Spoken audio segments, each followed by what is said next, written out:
for markets to work, there have to be winners and losers. That's how markets work. And so you look at that and you go, to be in a position where we change the rules of the game and effectively turn off one side of the trade, it's not a good look. It's not a good look. We've talked about it about Robinhood, but frankly, it's not a good look for DTC. It's not a good look for any of the prime brokers.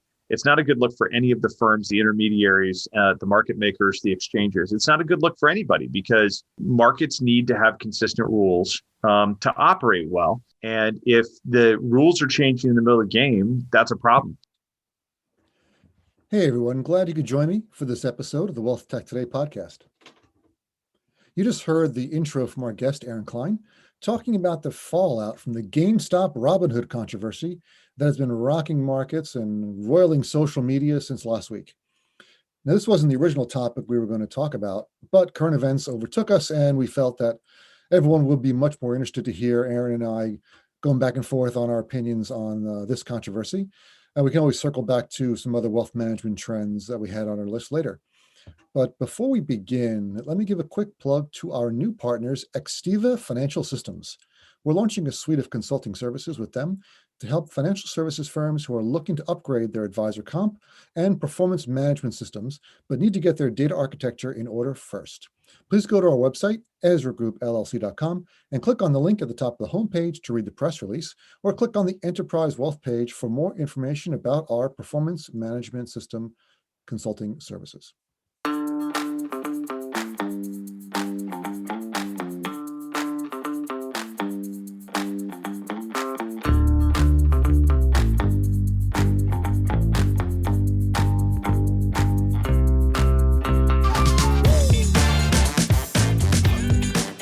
Happy to introduce our guest for this episode. It is Aaron Klein, the CEO of Riskalyze. Aaron, hey, welcome to the program. Hey, great to be with you, Craig.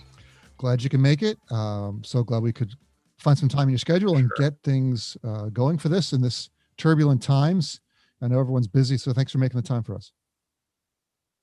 Absolutely, 100%. So we were trying to come up with something to talk about, and it's so boring. I mean, it's just nothing's going on. We're all just sitting around twiddling our thumbs. There's nothing happening. We're waiting for the Super Bowl. Yeah. So what have you guys been doing the last week or two? I mean, what's been on your what's the biggest story in news for you? Oh man, people keep asking if we're gonna finally let the risk number go above 99 because of everything that's happening with GameStop and Robinhood and all of that, and no plans yet to push the risk number above 99. But yes, I can confirm to you that GameStop is a risk 99 stock. That is for sure. That is for sure. When you go up 8,000%, that's kind of built into the math. Yeah. So we as always, we try to bounce around a couple of ideas before we record, and we had a whole bunch of stuff which we just threw out the window because we just were so excited to talk about the whole Robinhood game. We'll just see. Well, we have to see how much ground we can cover. We might cover it all. Well, it just depends. It just depends. Well, I find people are listening to the podcast on 1.5 or even 2 times speed. So maybe we can get an hour podcast into a half an hour. You never know. We'll see. You never know. So okay. So obviously everyone, I think people will be familiar. You can just Google Robinhood if you've been living under a rock the last week and a half or so. So what's your opinion on things, and tell me what you think of this going on and how you think it's going to shake. Yeah.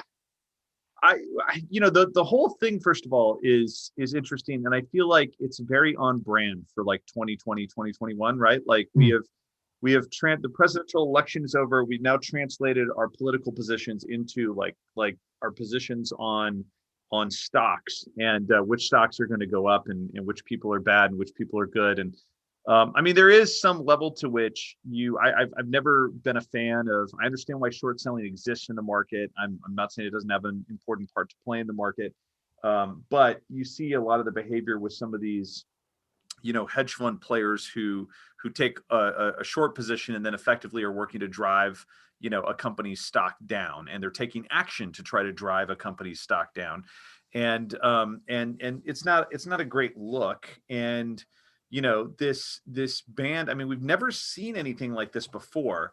There's a great piece that a venture capital guy in Silicon Valley wrote. His name is Mike Solana, and he wrote this piece called Jump, and he was talking about how when he was a kid, there was this theory that like if China could get all of their citizens to like jump at the same time, they could completely destabilize the globe, right, and throw it off its axis. And his point basically was like we've suddenly reached this place where like we've never had a place where, for example, a president had like 100 million people that he could say jump to, and they could jump at the same time. So without getting political around Trump, point being is that like this Wall Street bets thing is like super interesting because it's another point in this phenomenon. Like we've never had this kind of mass coordination of people coming around, this idea of a stock position to like, oppose a hedge fund short position and kind of like take it down. And I mean, it's fascinating. Wall Street Journal, I think, said yesterday that that hedge fund's down 53%. I mean, that's wild in the space of 1 month, right? Yeah. Well, they needed a 50%. They lost. They needed a $2 billion lifeline, right? They got $2.5 billion from. Right. And it's incredible how. I think we've always had these, right? We've always had these groups that have been trying to buy stocks, but it's never worked to this level before. Right. And it's never, you've never had this level of coordination. I was on like the new social app craze, I guess, is this app called Clubhouse. So I actually like signed onto it last night, and lo and behold, a lot of the folks at like Benzinga and the FinTwit world were having a conversation on this. And my buddy Jason Raznick, who runs Benzinga, kind of pulled me on the little stage on Clubhouse, and we're talking about this. And just talking about he was live on like a YouTube live stream or something, and said something about like he doesn't understand what's going on with this GameStop thing, and like boom, like 5,000 people from Reddit all joined the live stream, and the comments went nuts in the middle of it, and just like the sheer like central force of that action of people engaged in that, you have to call it a movement. You can make arguments about whether or not it's a wise investing choice or whether going with the crowd like that is a good idea. But it is fascinating to sit back and look at it and say, this is real. Like this is a part of the markets. Whether we want it to happen or don't want it to happen, whether it's, people's play money, there is enough play money in the world that people can move markets with it. That much has been proven over the last week. True. Yeah. I mean, if you add it all up, like you add up all the stimulus checks, right? You have these. We were talking about memes before and how everything's now described via a meme. One of my favorite memes is it looks like Japanese anime, and it's a little girl sitting under a desk and she's frightened, and it says hedge funds, and then you have a Terminator like Arnold Schwarzenegger, and it says GameStop guys with their $600 stimulus checks have banded together.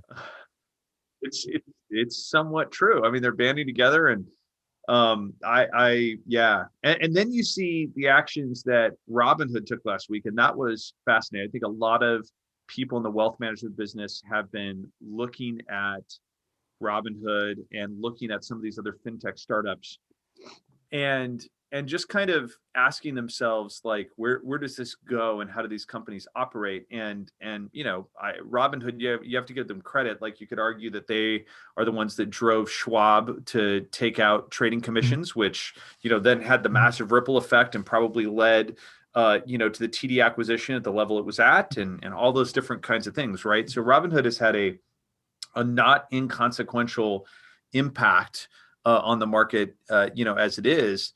It's a fascinating week for them. I've had a Robinhood account to just play with it and check out the user experience for a while.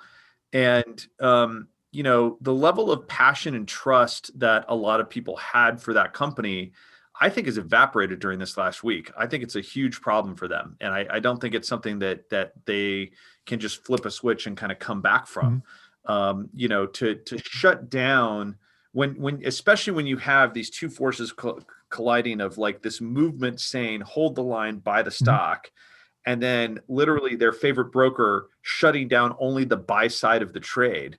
That's a pretty fascinating collision, and I don't know that we'll know the full impact for a bit, but I don't think it's good for Robinhood. And I think it's pretty hard to buy back that credibility. It's very difficult. And the way as fast as things move today, if you look at it, look how fast Robinhood went from nothing to destroying value all up and down the market, to being the driver of acquisition, multi-billion-dollar acquisitions, and just putting out the companies out of business, and shifting ownership, retail ownership, increasing that, doubling it in a short amount of time, to becoming the most evil, a totally evil company, where even Elon Musk said, this was my favorite quotes. Elon Musk calls Robinhood CEO Vlad the stock impaler. When you've lost Elon Musk. But yeah, so remember you ever see the charts where they show how fast things took to get to 100 million users?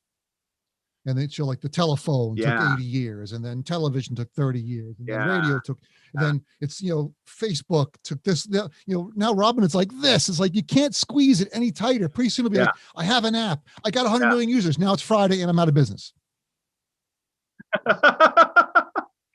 I really wanted this experience to last a little bit longer. I mean, at Riskalyze, we're about to celebrate 10 years. We do not have 100 million users, but we've, impacted millions of people. So I'd like to think that that we're, impacting on the right level of scale for us. But that said, I'm a little bit more attuned to, our mantra has always been build a 100-year company. And so I'm a little bit more attuned to a longer term cycle than that. But yes, I've got an app, I've hit 100 million users, and now I'm out of business on Friday. That could be a cycle in the future. It will be. Yeah, I see that. But GameStop. I tweeted about that. How how to destroy your brand, a multi-billion-dollar brand, in 24 hours. Right. How many more mistakes? Well, part of it in my mind was just the shifting story, and it just underscores how critical it is in this age to be good at communication. I think that you've got to, on Wednesday, they took the action of blocking the buy side of the trade. And there was very little communication about why that was. And you look back and you can kind of see the outlines of that communication. But I got to tell you, like, I started on Wednesday going, well, hello, Citadel is their number one customer, with payment for order flow. Like, obviously Citadel has come in and, money talks, and the customers have said what to do.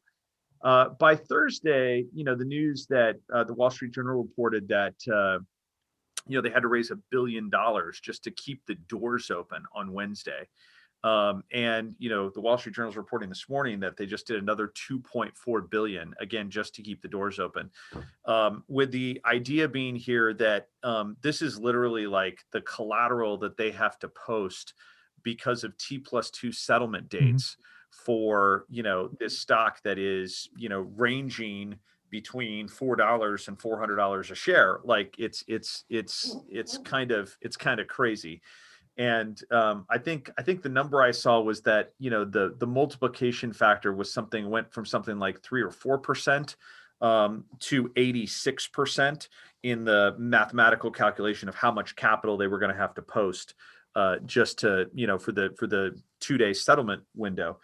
With all that reporting from the Wall Street Journal, it puts some of their actions on Wednesday into perhaps a better light, that maybe there was not evil or nefarious intent. But I'll tell you what, if there was no evil or nefarious intent, they did a really crappy job of communicating that, because that was a moment I heard one person say, for them to kind of like go live on Twitch and just kind of live stream their actions throughout the day and just go, hey, this is what we're doing. Like, we are trying to keep you, the individual trader, in business, able to trade. And DTC has come in and told us that that we have to post more collateral to let you trade. So if you see any trade restrictions on the system, it's because we want to make sure we can fill what orders we accept, but we are working our butts off just to raise more collateral and let you trade freely. And by the way, like, if you're an accredited investor, here's our GoFundMe page, and like, you can put collateral in yourself and you'll own equity in Robinhood at this valuation. Like, I would have done that. You got to do something. This is a movement. This is not, you can't just do buttoned up corporate speak. And as late as Thursday night, Vlad was on CNBC saying there's no liquidity problem. Well, if there's no liquidity problem, then it looks like you're just doing this at the behest of your hedge fund masters who are telling you to do it. Like the truth is you did have a liquidity problem. Or you could choose to turn it into a liquidity opportunity and explain to your customers, hey, hello, like you all have traded 10,000 times bigger than we've ever traded before. And the collateral requirements went up times like, 30. Okay. So like do the math. We want to do what it takes to like keep you in business. And this is what we're trying to do that. Like that's what you've got to communicate if you want people to see your actions for what they are in this kind of situation. Now, I always go back to Occam's razor, where the simplest explanation is usually the right one. So in these cases, it's usually stupidity is a much more likely explanation than conspiracy, right? That they just, it reminds me Right. of the 2008 crash, where you had all these firms with these default models that showed a under 2% default rate, and then when it spiked to 25% or something, then they all went out of business. Very similarly, they had a capital requirements model. Oh, we'll never need more than this amount. We've been in business 5 years, and look, we know it, but they didn't expect this black swan event to hit them, and it completely blew up their models. Well, and the reality is we still don't know if even if Robinhood themselves was not weren't affected by something from the hedge fund side of the world. Okay, what we still don't know is what made DTC come in and change the collateral requirements. Like there's no transparency into that. Mm-hmm. Okay. And if there's one thing we know about Wall Street is that it's a club that protects its own, right? Like everybody can see that. Everybody's seen it before. Go back and read the history of long-term capital, and the quasi bailout, full-blown bailout, like the people running the fund lost their equity in the fund, but like Wall Street protects their own. And you're in a situation here. It's the only reasonable explanation that you can begin to reach when you see things like Stevie Cohen coming in and injecting billions of dollars into that hedge fund. I mean, the hedge fund is down 53%, and you invest in it. Maybe if you really think that they've got a path out, but typically, we've all heard the saying, better not catch the falling knife. And I'm not sure, where you get the idea of a 10-figure wire transfer when there's a strong probability that that's a falling knife. Hey, I want to take a break from this episode to talk about one of my favorite charities, the Invest in Others Charitable Foundation. Invest in Others is a nonprofit that supports and empowers financial advisors who give back to their communities with overwhelming generosity. Now in its 15th year, Invest in Others has raised and distributed millions of dollars to worthy charities that are run by or assisted by financial advisors both in the U.S. and abroad. The Invest in Others Foundation is kicking off 2021 with a Restock the Shelves campaign. This past year, demand for food from nonprofits was at an all-time high. Last year, more than 50 million people experienced food insecurity. Now that the holiday season has ended, supplies at many food banks and shelters have dropped, but demand has not. To help restock the shelves, Invest in Others will award grants of up to $20,000 to nonprofits who are fighting hunger in their communities. If you work in the financial services industry and also volunteer for a 501c3 nonprofit that's in need of food items, apply for a grant from the Invest in Others Foundation on its behalf. They want to help you restock the shelves in your community this January. Applications will be accepted now through Friday, February 5th at investinothers.org/grants. So if you want to put your 501c3 nonprofit's name in for a grant of up to $20,000, please go to investinothers.org/grants. Yeah, I wanted to go back to the Wall Street Bets guys, and one of the things about their model was that they, if you read the Wall Street Bets forum, before all this happened, they do a lot of fundamental analysis. They do a lot of reviews and research on these companies to find their targets. And it's very similar to how a hedge fund works. Right? They look for opportunities to make money, to arbitrage, and to find, like a crowdsourced hedge fund. Yeah, it's like a crowdsourced hedge fund. But people want to say, "Oh, this is terrible that these guys are doing this." But it's exactly the same as rich hedge fund guys in the Hamptons at a party saying, "Oh, this is what we're doing. You want to get on it?" Where they're just doing it out in the open. Totally. They're being completely transparent. At tremendous scale, and I think that's a very, very great point. And that's why, man, now you think about like the political leaders who chimed in on this. I actually think, and I Warning, don't know if political I've ever discussion. really agreed Warning, with. warning, danger. Will Robinson, danger. Well, but like the strange bedfellows that this created, right? Like I don't know if I've ever agreed with AOC on anything, and yet she comes out and says there's something wrong when this brokerage firm comes in and says you can't buy more of this security. You're taking sides on a trade in effect, right? And then she's on in the same boat as Ted Cruz. I tend to look at the world that way. I think that it really kind of like, I just had to laugh at like Elizabeth Warren parachuting in and going, oh my goodness, like people are making money, we must stop this. And her approach of like, we this can't be right, there should be, the market values have to reflect the underlying fundamentals of the companies that they represent, or something is wrong, and this is manipulation. Well, I mean, that's not what the stock market is. That's not what the stock market is at all. And I, thanks to her, there's some hedge fund guys who probably are not going to have to sell their second yachts. So she, like, congratulations, Elizabeth Warren, you saved some yachts. But I don't know. I look at that and I go, it also just speaks to where we're at as a country. And I don't mean to sound pessimistic. Like I'm an optimist at heart, but like, man, we got to do something about the fact that politicians don't actually know a whole heck of a lot about what they claim to be experts in. I was talking with a friend of mine who worked for years in the in the Chicago option pits. And he's like, man, I would go talk to different congressional committees in Washington, D.C., talking about, representing, the CME and some of the different options traders in Chicago. And he goes, the people who get appointed to these committees just happen to represent New York and Chicago because the exchanges are in New York and Chicago. They don't actually have any expertise necessarily in understanding what the heck it is that they are supposedly regulating.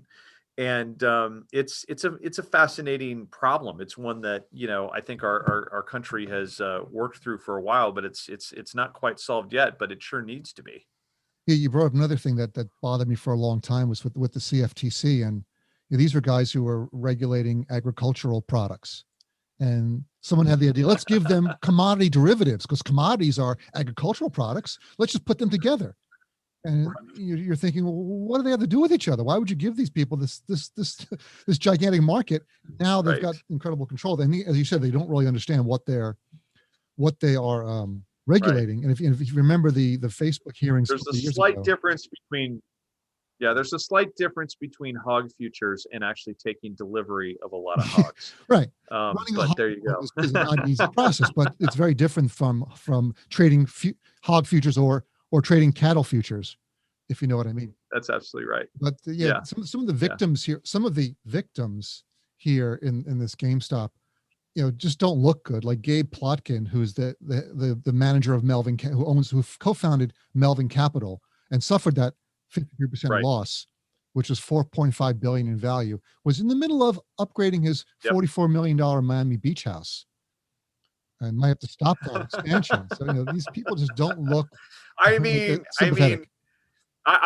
wonder if he's going to make a campaign contribution to Elizabeth Warren next year. You just never know. You never know, because she may have saved that Miami Beach house. Without going down the political rat hole too quickly, but if you just Google, who gets the most Wall Street hedge fund money, you'll be surprised as which candidates get that. Right. But it's a fascinating world, and I think that look, that's the thing, is that if we do this right in the markets, there's nobody putting their finger on the scale and like tilting the game one way or the other.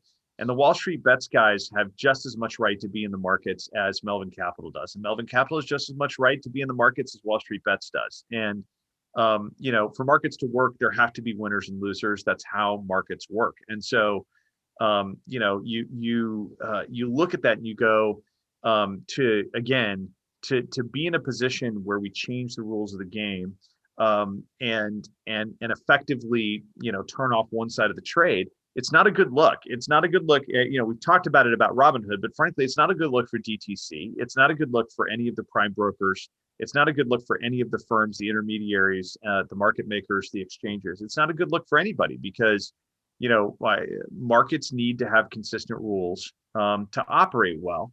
And if the rules are changing in the middle of the game, that's a problem.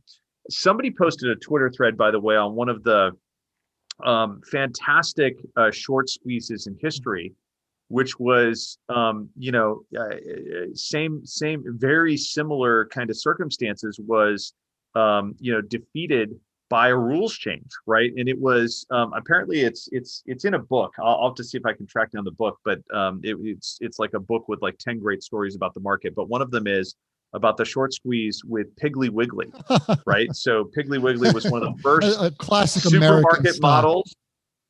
Classic American story, right? But they'd franchised in some states, and apparently the franchisees hadn't done super well. So all the corporate stores were doing great, but a few of the franchisees hadn't done well and were closing. And so, somebody picked that up and was like injecting lots of rumors that the company was going down, and created a massive short play on the stock. And this is back before, electronic exchanges. So basically, the guy who,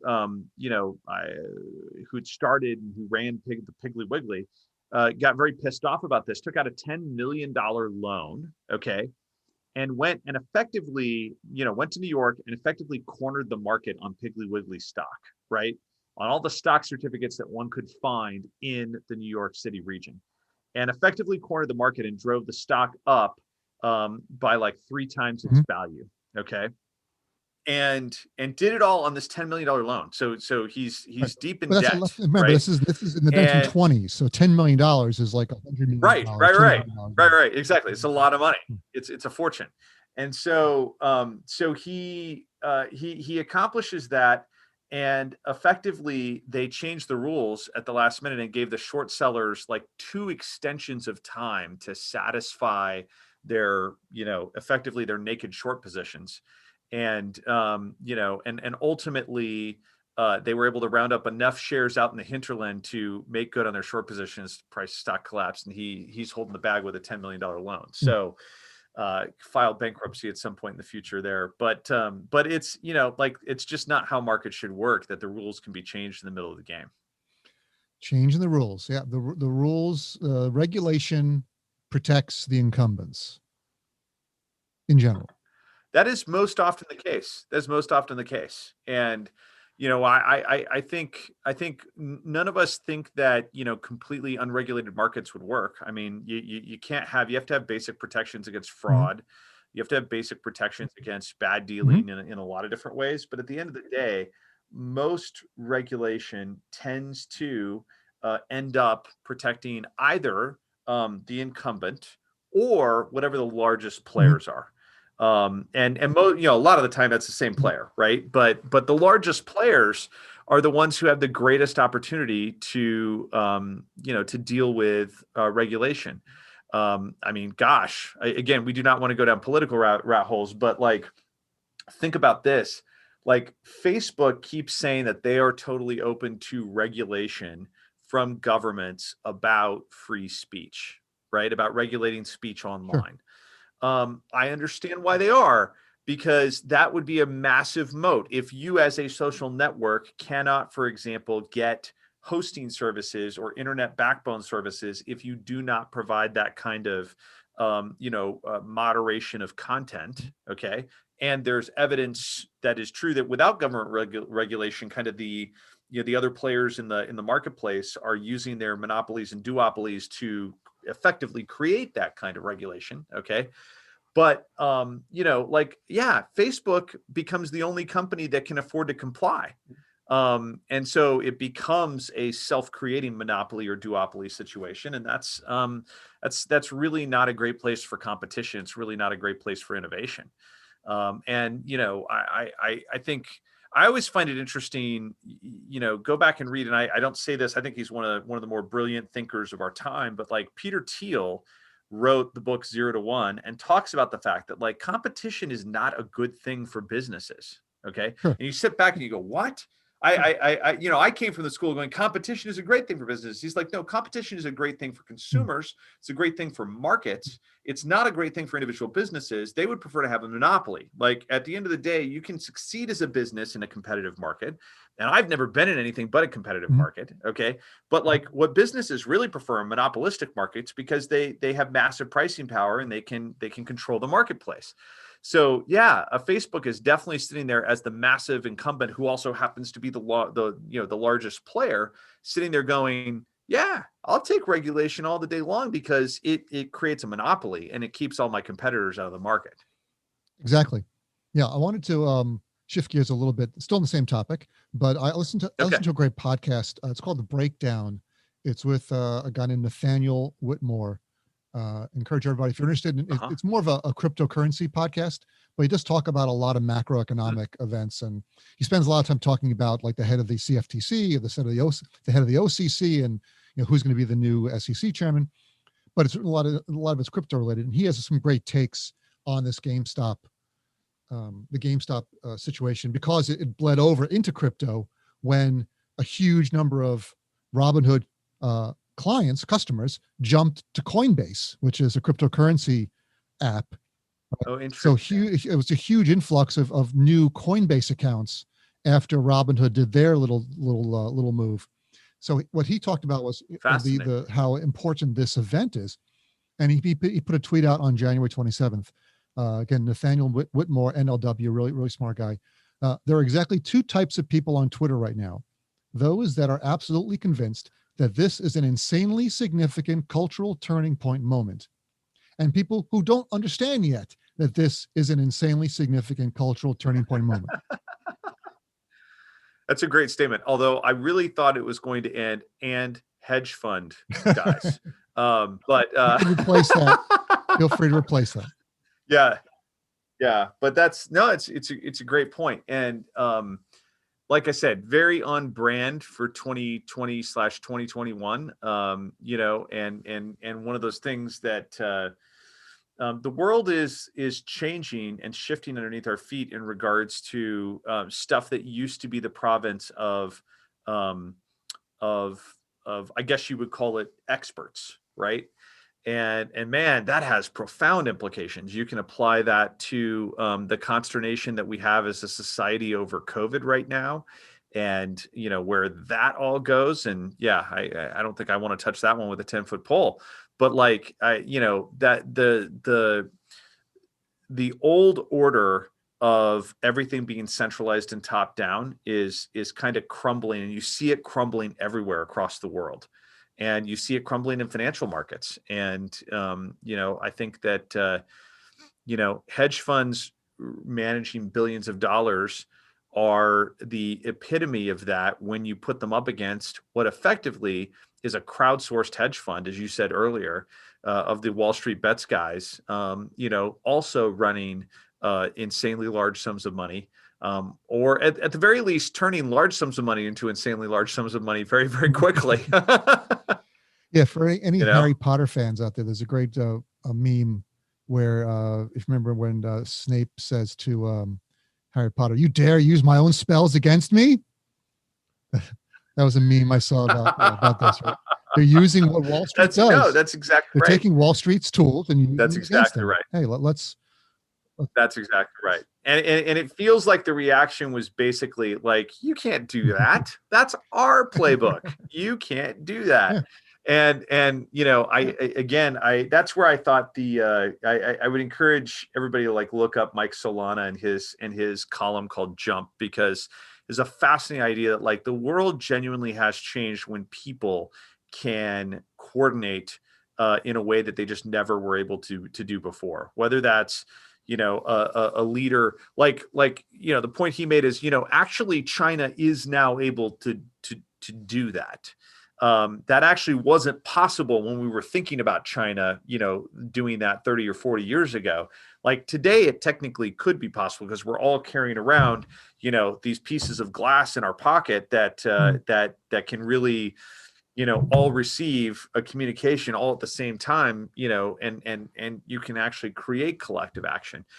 So it's really interesting to see, and Right. it's fascinating. There are disturbing and challenging aspects of that, and yet it also creates immense opportunity for people-driven change in a lot of old archaic institutions. Do you feel like there's a lot of talk about the tracking device in our pockets and how we're pseudo cyborgs, right?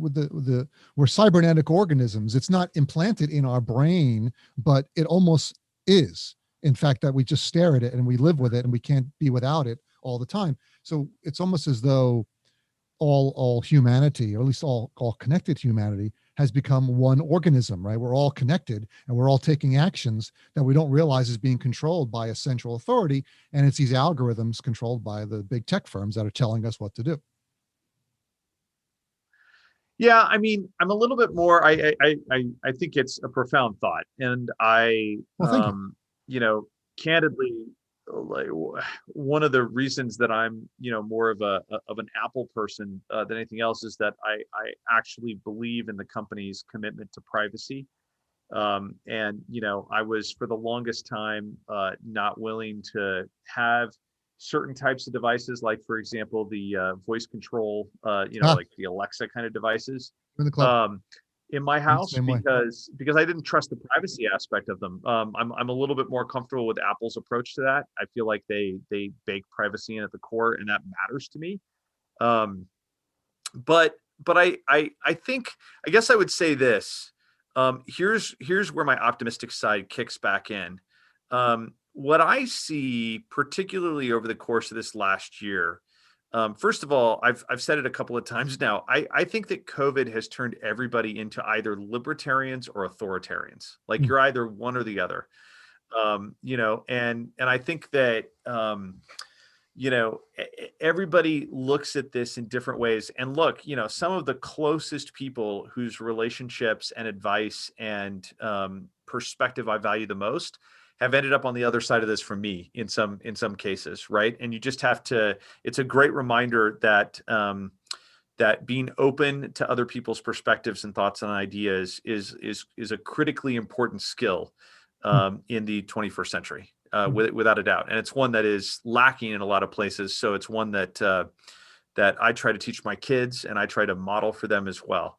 But I think that if there's one thing I've seen, we had near unanimity on what the collective consciousness was telling us to do this year, and for those initial, I just look back and I look at March and April and I look at those initial, 6 weeks or so, where I think that basically everybody was like, yeah, okay, like this is something we haven't seen before. This is new. We all should do this. And I think it's a healthy thing, regardless of what opinion you have on all of this. I think it's a healthy thing that started to diverge in June and July and August, right? And people started to have their own intellect and their own ideas and their own perspectives begin to form in response to or in agreement with what they were seeing and hearing, right? We also, we live in a country with a federal system that has 50 different states. And that meant that, for better or for worse, I tend to think better. We had 50 different approaches, okay, to things like COVID. And I think that's better because we had 50 different laboratories to see which approach is working, right?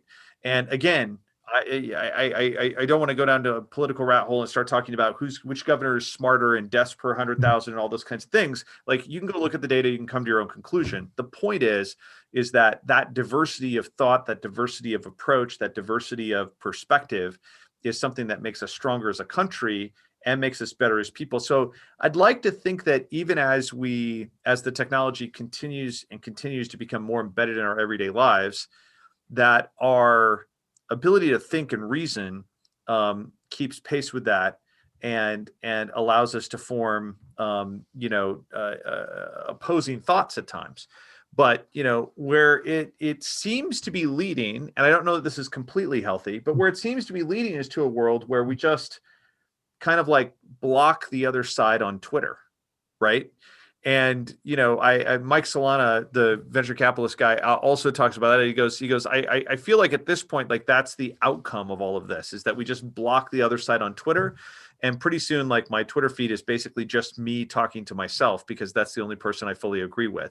I hope it doesn't get there and go to that level, but there is there is kind of this approach where we seem to be bifurcating the world. And I don't think that's an incredibly healthy approach. We took a different approach internally, and I can't claim that I foresaw all of this back, nearly a year ago now. Right. But I remember in April, we did an employee all hands, and we're talking about some of the stuff that we're dealing with or we're doing to try to help our employees deal with, the pandemic. And one of the things I said is, look, I'm already starting to see this devolve into like a red approach and a blue approach to this. And like, we are not going to do that here. Like, we're not going to have a red approach to the pandemic or a blue approach to the pandemic. Like, we're going to figure out the right course. We're going to use data. We're going to act fearlessly. Like, we are the fearless investing company after all. And we're going to pick an approach to this that we think is best for our organization, our people, our circumstances. And what I'm going to ask all of you to do is not waste your time and energy and breath campaigning against each other. Okay. If you see somebody behaving in a certain way, like yelling at them that they ought to adopt your approach to this, we're going to take the view that, like, hey, we've preached the gospel for 10 years that everybody has a risk number and they are individuals. And we believe the same thing is true about people's health. Like, everybody has a different risk number for their health. Okay. So at the end of the day, what I'm going to ask you to do is, like, respect each other, and, you do what's right for you. And we made coming into the office optional. Of course, we shut our offices down completely at the beginning, but even when we opened it up and allowed people to come back in, we made it optional, because we said, we're in a global pandemic, for crying out loud. Some people have a very low health risk number. Some people are living with and caring for elderly parents. Some people, there's all kinds of factors. And so we made it a very individualized thing. That approach has worked really, really well for us. And, we've had, at this stage, we're at a point, we've had like, I think 20% of our employees are at, from time to time coming back into an office of ours. We've had 6 cases of COVID among that population of employees. Not a single one of those cases originated inside of our office or spread to somebody else inside of our office, because we put a bunch of protocols in place, and we've made it optional. We've made it people's choice. And so, I think that's largely worked. And from my perspective, that's instructive of what I think we're going to have to do as a society to kind of move past all of this. Is we're going to have to move to a model where we respect people's choices, and we respect that people take different risks and people have different risk appetites, and we're going to have to respect that as a society. I don't see any other way forward as a society. Particularly as we see new headlines about new variants and maybe the vaccine's not working and things like that. The only way out of this really is to give people choices and respect them as individuals. Well said, Aaron. I wish more companies would take that same advice. I also wish more companies, such as Robinhood, would follow their own company's mission statement, as you did, clearly. I don't need to. Well, if you don't, there you go. We said empowering the world to invest fearlessly. Right. You're fearless, and you're following your mission statement, and I respect that. And I think we are out of time. We're actually over time, but I didn't want to stop the conversation. Well, this has been a blast. What a great conversation. I'm glad you enjoyed it. We'll do it again. We should do it more often. Where can everyone who's listening, if they want to learn more about Riskalyze, what should they do? Oh, sure. Riskalyze.com. You can also check us out on Twitter. And I always like to connect with people personally on Twitter. So I'm at Aaron Klein on Twitter. And some people prefer connecting with people instead of brands, and I'm totally game for that. So look forward to connecting with you all. Yeah, I would say you're a master social media user. You've done the good balance of family, business. Well, thanks. I appreciate that. My hat is off to you. Great. Aaron Klein, thanks so much for being here. Thanks, Craig.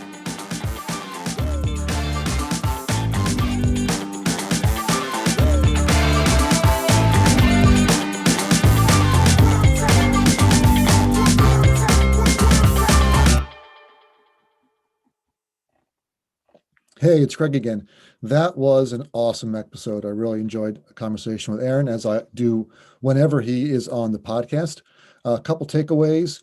The big failure of communication. A lot of firms can take some solace in that they're not as bad as Robinhood's CEO, as as Elon Musk calls him, Vlad, the stock impaler.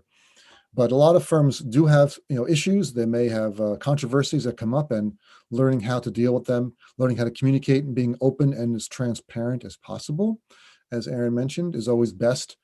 Just lay your cards on the table. You'll usually be rewarded for that.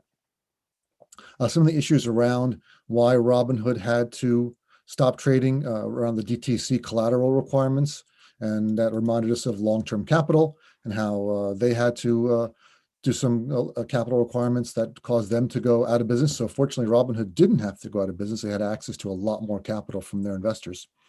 And as Aaron pointed out, politics makes strange bedfellows. Look at the Democrats and Republicans reaching across the aisle to point fingers at whoever was to blame for this.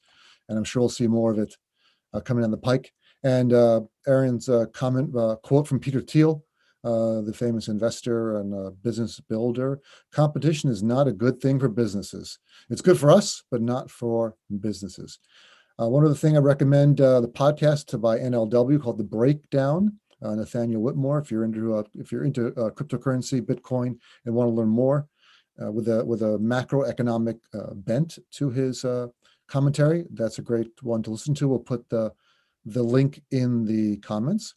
And before I close, please go to our website, EzraGroupLLC.com, and sign up for our newsletter. You will be rewarded with topical information, news, and links to our articles. We will really appreciate it, and I'll talk to everyone again next time.